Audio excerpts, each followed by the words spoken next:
Краков – уникальная историческая жемчужина или переоцененка, заваленная толпами туристов. Отзыв от иностранцев. Максимально честно. Вот этот мужик гарантирует. Или не сносить нам головы.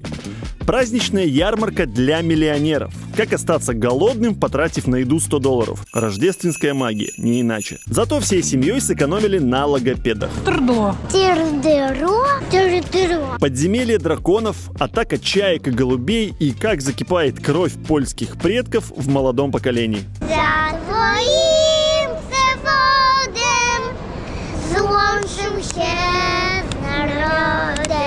Все это прямо сейчас. Итак, мы выехали из Варшавы в Краков. Доехали отлично, заселились в крутые апартаменты вот с таким видом на старый город. Классная чистая квартирка, нашли на Booking.com. Главный критерий для подбора жилья у нас было 4 спальных места, потому что девочки уже выросли, им нужны отдельные места для сна. Девчонки, это что вы тут уже делаете? Раскладываем вещи. Ой, ёечки, пчелка с бэбиком спит, да? Мама пчелка и бэбик уже уложили.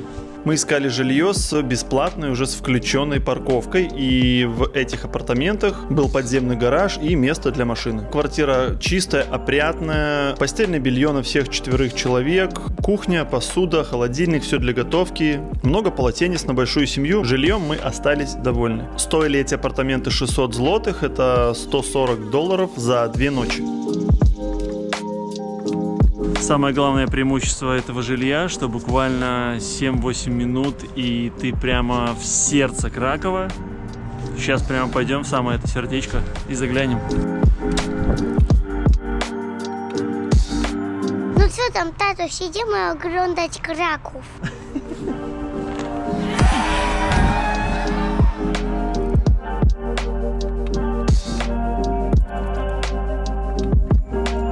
Мы где-то вычитали, что самые крутые рождественские ярмарки в Кракове, Вроцлаве, Гданьске. Из этих всех городов мы выбрали Краков и решили проверить, но подписчики нам уже написали, что вроде бы здесь в этом году не очень в Кракове, но что поделать, мы уже приехали. Для нас после 4 лет празднования Рождества в тропиках, для нас любая ярмарка самая крутая. Пойдем смотреть.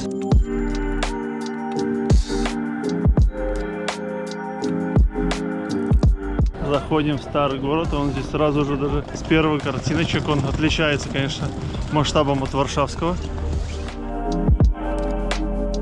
Нас предупреждали, что старый город в таких местах, как Краков, конечно, будет переполнен туристами, особенно на выходных, что, собственно, и подтвердилось. У наших девочек это первое путешествие в холодном климате, вот когда нужно одевать много разных, кучу одежд, плюс первое путешествие в жизни в более-менее осознанном возрасте, потому что 5,5 лет уже они что-то понимают. До этого мы много живя на острове Бали, 4 года, они там выросли, как я рассказывал в предыдущих видео, мы все время ездили там на машинах или на мопедах, потому что минусом таких островов является то, что там негде ходить, негде гулять, ты там просто не находишься, кроме пляжа и каких-то очень отдельных маленьких локаций. Европейские города совсем другое дело, мы их настраивали, что нужно будет ходить, гулять, но также понимали, что может быть им сложно и они будут немножечко не очень довольны. Но в любом случае нужно как-то начинать путешествовать, поэтому вот первая проба. Очень давно не были в таких туристических местах, и я начинаю вспоминать, что я всегда не любил такие места, потому что толпы — это ничего не сказать. Просто нужно выбирать какое-то место, где нет столько туристов.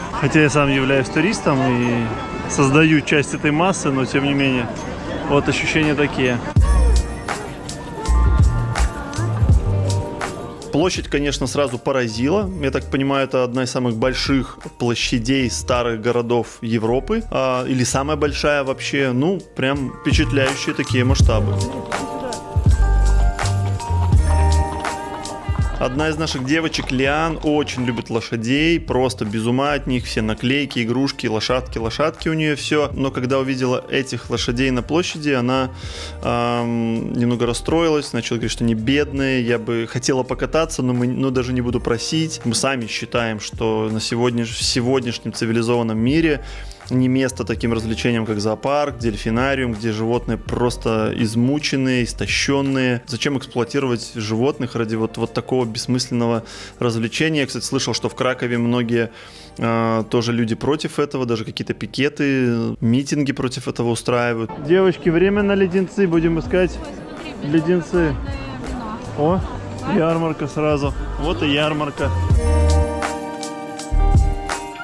Ну и тут же на площади была ярмарка, и тут немножечко было сразу такое разочарование, потому что ярмарки, по сути, и видно не было, потому что это огромная река из людей, и ты даже не видишь, как выглядят сами прилавки, потому что только видишь одни спины и гигантские очереди к каждому лотку.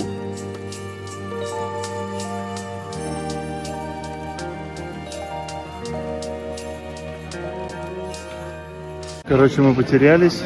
Сейчас разругаемся еще из-за того, что куда-то они ушли. Я тут снимал, невозможно ничего снять, походу.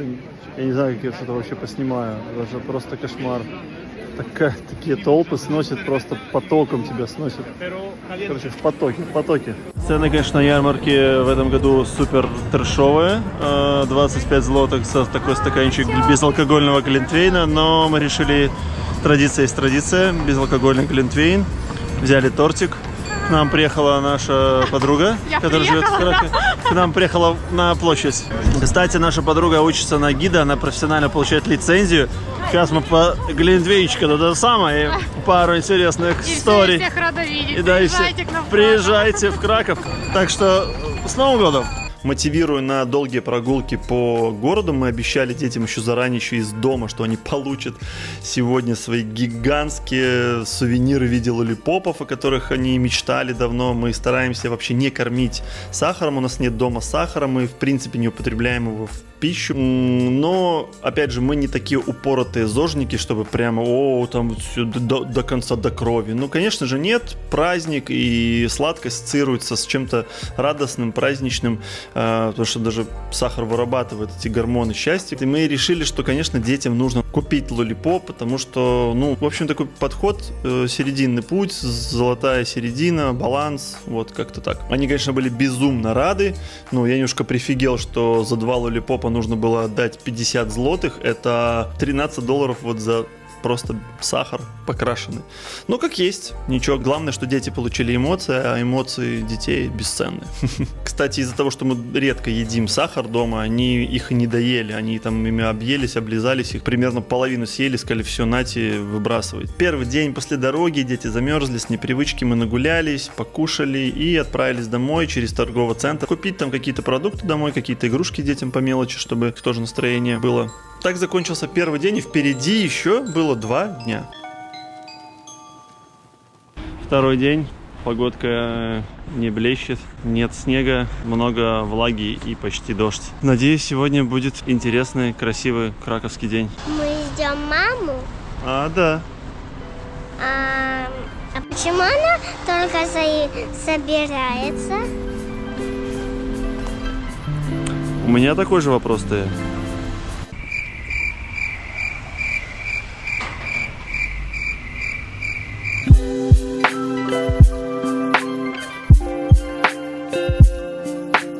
Jeszcze Polska nie zginęła, kiedy my żyjemy, co nam opcja przemudrzyła.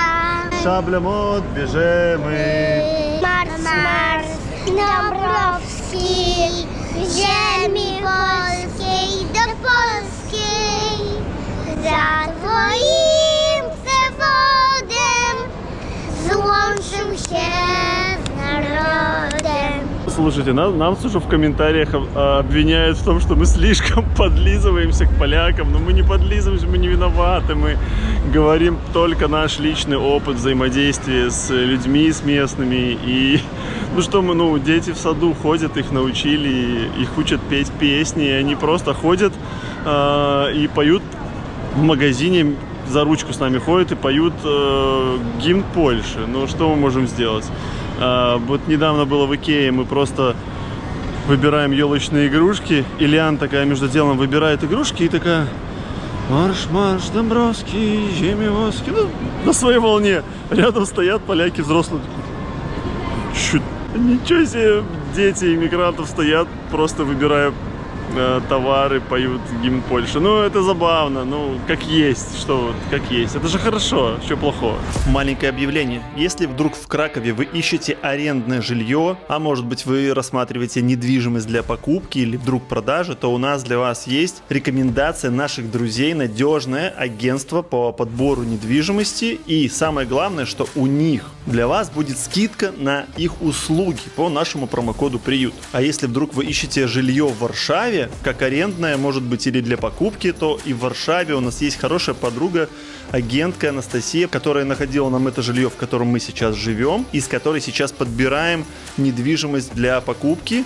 Уже делали с ней отдельное видео, как мы ходим, делаем обзоры домов. Тоже рекомендую вам этого классного специалиста и тоже с хорошей скидкой на услуги. Все контакты и информация в описании к видео, а мы возвращаемся в Краков.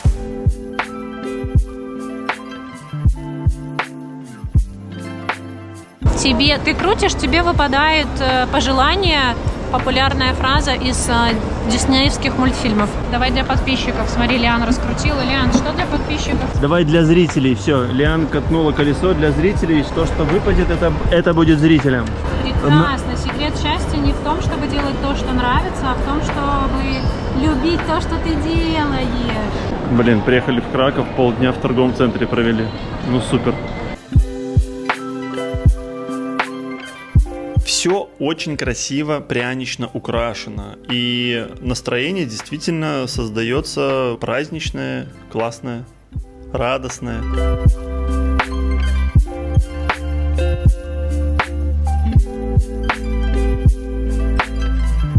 И отправились опять в старый город, в самое сердце Кракова, погулять по старинным улочкам. Пока шли по центру Кракова, сразу же почувствовал отличие от Варшавы, потому что в Варшаве все равно больше высоток, каких-то высотных зданий. В Кракове немножечко другая атмосфера, фасады зданий очень круто отделаны, архитектура, вот эти кованые фонари, все очень атмосферно. Смотрите, девочки, это древний Макдональдс. Тут ели древние люди, которые жили в этом старом городе. Повоевал. Да, повоевал там, от бойницы отошел и пошел, заказал себе Happy Meal отдохнуть. Ощущение старого города здесь немножко другое, чем в Варшаве. Чувствуется, что он действительно старый. И вот есть в нем это вот. Ну, конечно же, современные сетевые магазины, рестораны и наличие гигантских толп туристов, конечно, смазывает впечатление, но как без этого. Мне нравится вообще по всем старым городам гулять. Я люблю старые города. Мне нравится туристический вайб, звук колесиков. Я хочу на этот самый.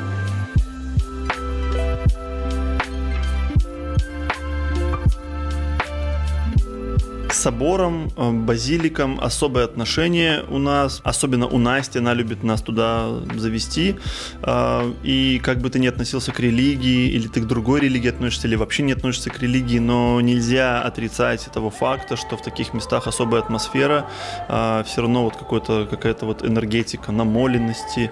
И плюс к этим зданиям всегда такое было отношение при постройке, что тут особые силы вкладывались.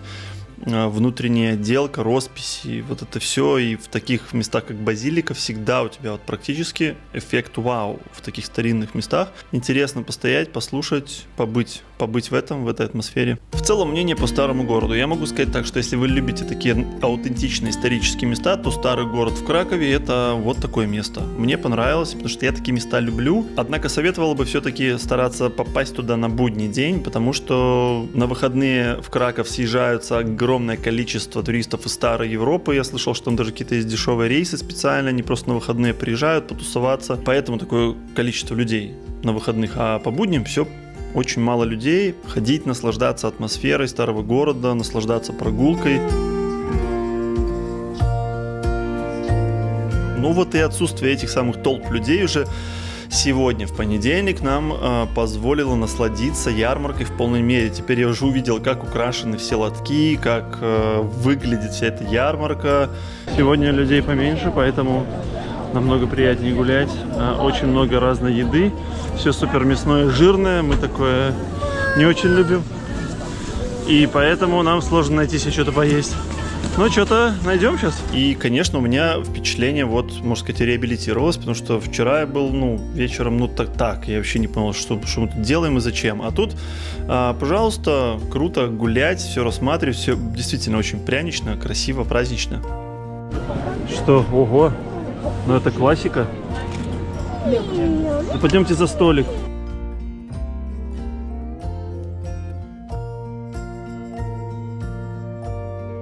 Я рассказываю, как по вкусу. Шикарно. Слушайте, это просто самый классный healthy десерт мы здесь могли найти, да? Компромисс называется. А это сырое яблоко? Это реально сырое яблоко, просто облитое шоколадом. Я думал, оно печеное. Диан, вкусно? Вот так удобно. Огромное количество всякой еды. Польская кухня, конечно, супер мясная. Там мясище, просто прилавки вываливают эти колбасы, вот это все, гуляши, журоки. Так, 1 памкин и 1 помидоровый тогда супчик. Сейчас поделим, Ленка, не переживай. Вот это контент рождественский. Поесть на ярмарке горячий суп, это надо было, это must do. Я вам. Для вас, мама, вам студия.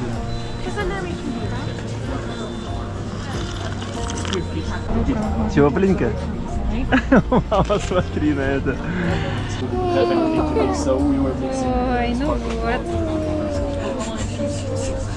На самом деле сегодня, даже когда идет дождь, при свете дня и не так ярко выглядят эти фонарики все, ярмарка выглядит реально красивой. Вот намного лучше, чем вчера это было вечером. Вечером это был просто трэш. Даже не видно было самих прилавков, самой красоты, потому что гигантские толпы, просто река из людей. А сегодня ты можешь все рассмотреть. Оно вот все реально очень прянично, очень красиво. Вчера у меня было смазанное ощущение, а сегодня даже, несмотря на дождь, конечно, дождь может испортить настроение, но опять же, если мы вот все изнутри проецируем наружу и создаем у себя там внутри уют и свет, и радость, и счастье, которое не зависит от внешних обстоятельств, то очень круто. Ну, конечно, хотелось бы снежок, морозик, ну, как есть, и есть хорошо, мало людей, дождь еще больше разогнал людей, и мы просто наслаждаемся вот сейчас едой и вкусняшками всякими, и красотой, потому что реально красиво, круто. В целом, мнение по ярмарке могу сказать такое, что как бы кто-то чего не говорил, что слабовато ярмарки в Польше в этом году, как в Варшаве там, или в Кракове, так как мы мечтали последние годы попасть на настоящую ярмарку и показать это детям, и самим ощутить эту атмосферу.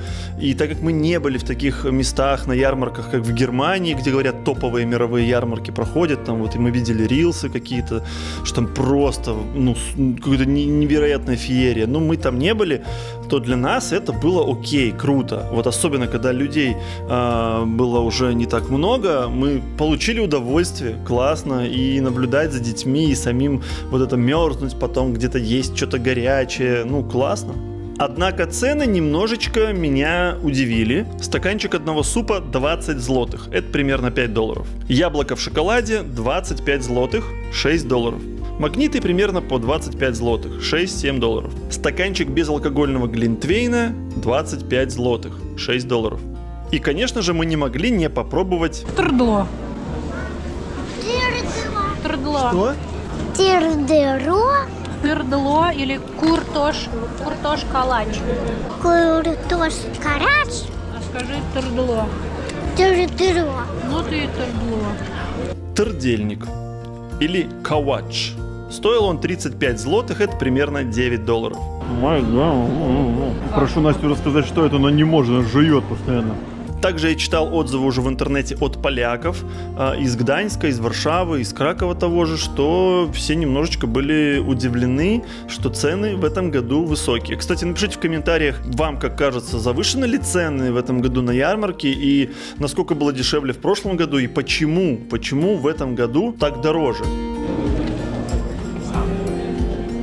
Дети нас, конечно, удивили. Они реально уже на следующий день ходили молча, в удовольствие, тоже наевшись супов, всякой вкуснятины. Они гуляли долго, упорно, не просились, не ныли. Нам не приходилось их как-то уговаривать или еще что-то. В общем, все вот так вот шло, само собой, очень классно.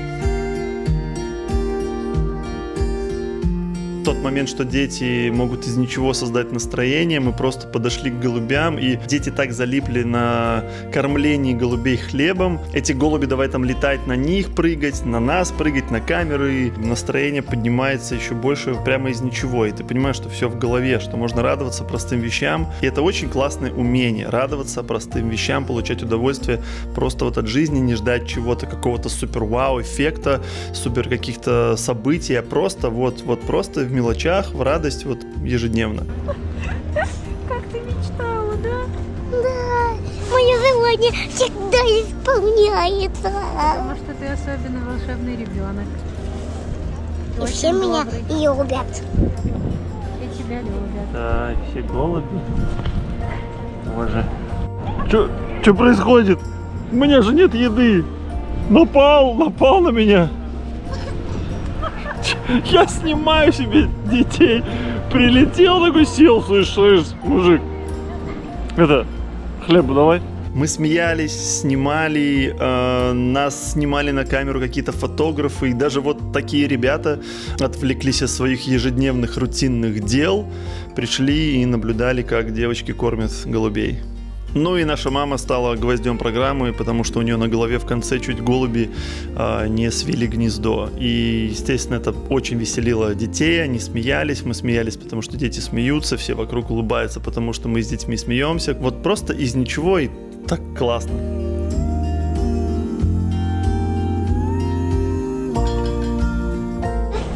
Грейте ручки. Ручки погреть. Что может быть лучше, чем погреться, зайти после таких прогулок?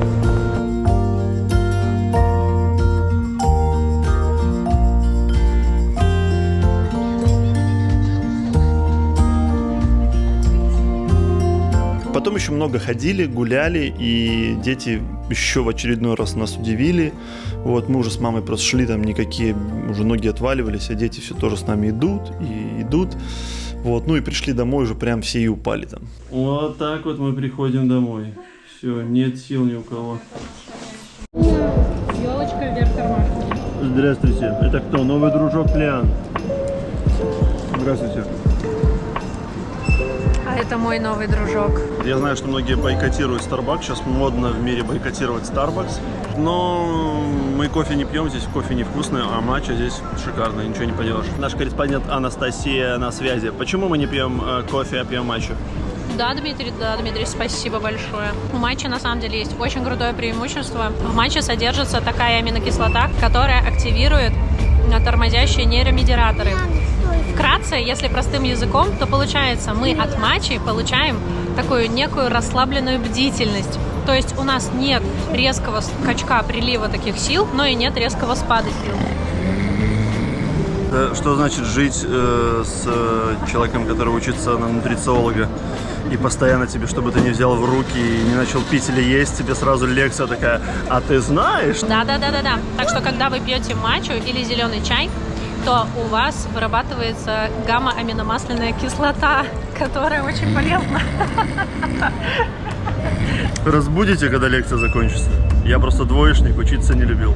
Так что выбирайте матчу и на здоровье. Вдоволь насладившись старым городом, на последний день запланировали экскурсию в Вавельский замок. Замок — это жемчужина Кракова, самая главная достопримечательность. Сейчас расскажем, что почем и стоит ли туда вообще идти, особенно с маленькими детьми. Очень важно, если вы за рулем, то возле Вавельского замка нужно найти парковку, и мы такую парковку нашли. Это крытая платная парковка, вот буквально в 5 минутах ходьбы. Покажу вам место на карте. В Google отзывах прочитал, что парковка стоит 6,5 злотых, но не посмотрел на дату. Приехали, а тут уже 10 злотых за час. В целом хорошо, что она есть.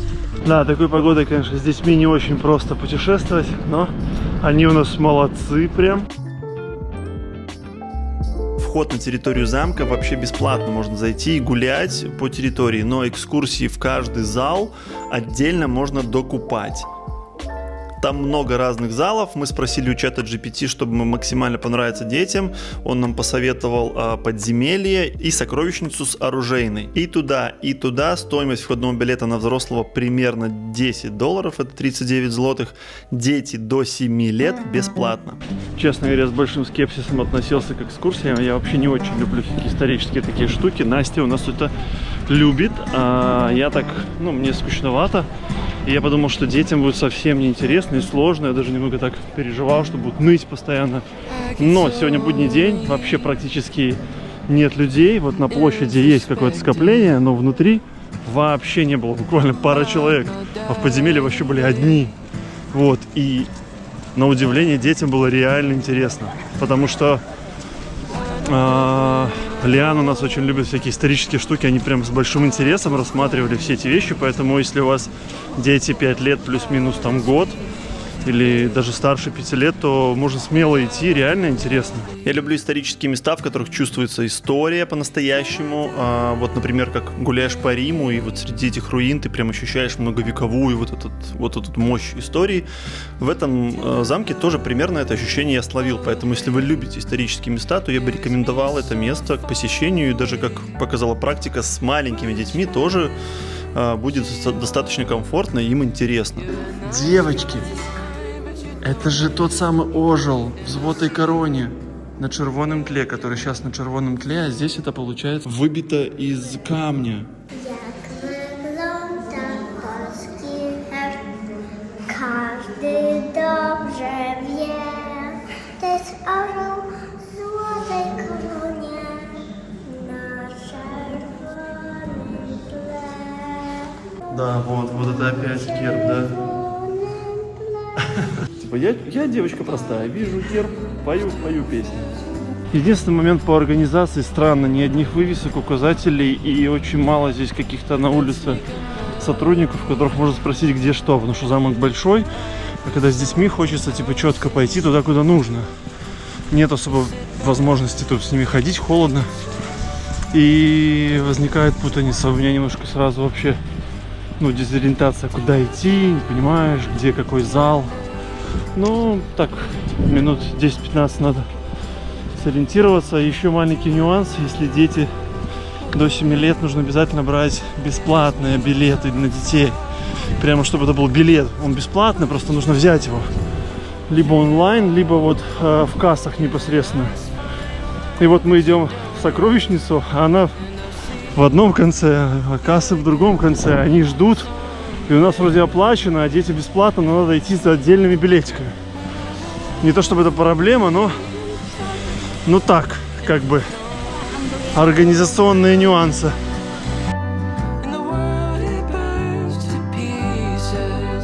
Детям так понравилось, что мы решили еще взять и на кафедрал посмотреть, на соборы, потому что соборы всегда эффект вау.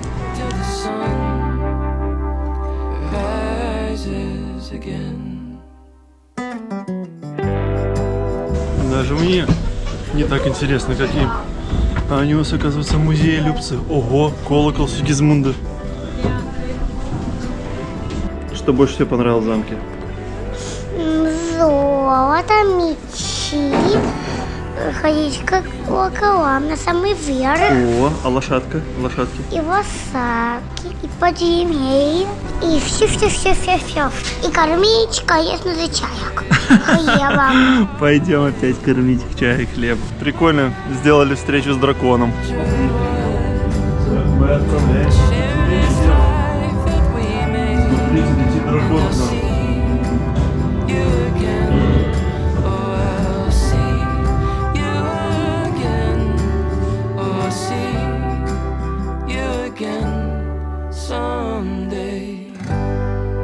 Впечатляет меня вся эта история с гербом, как и девочек.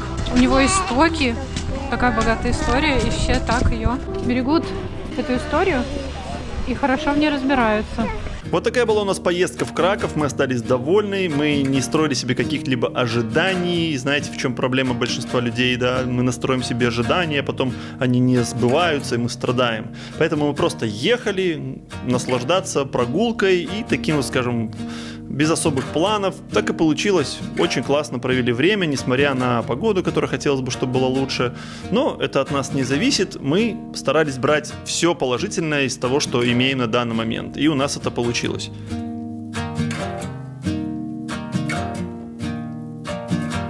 Этим видео мы начинаем целый цикл выпусков, который будет называться «Польша глазами иностранцев». Мы очень хотим объездить всю Польшу, посмотреть. Польша гигантская, огромное количество классных мест. Мы уже начали исследовать их. Летом мы были в кемпингах на море, на озерах. Тоже очень классные душевные видео с этих поездок есть. И вот сейчас Краков. Поедем во Вроцлав, поедем в Познань, поедем везде. Обязательно еще, может быть, этой зимой съездим в Татры. Пишите в комментариях, какие места стоит посетить, посоветуйте, куда съездить, что посмотреть и о чем снять вот такое красивое, душевное видео. Поддержите наш канал, это видео лайком, пишите комментарии, потому что эти действия помогают каналу развиваться. И спасибо вам большое за поддержку, отдельное гигантское большое спасибо полякам за ту доброту и добрые слова, которые вы пишете под нашими видео. Это безмерно мотивирует. Мы, правда, не ожидали вот такого гостеприимства, такого супер душевного, радушного. Нам там даже уже пишут на нашем языке: хватит обожествлять поляков. Мы не обожествляем, мы просто сами стараемся быть адекватными, вежливыми и благодарными людьми и получаем взамен вот такую поддержку. И я считаю, что это самый главный принцип, так это и должно работать в этом мире. Спасибо всем за поддержку, еще раз спасибо за просмотр этого видео. Увидимся в новых видео. Пока-пока.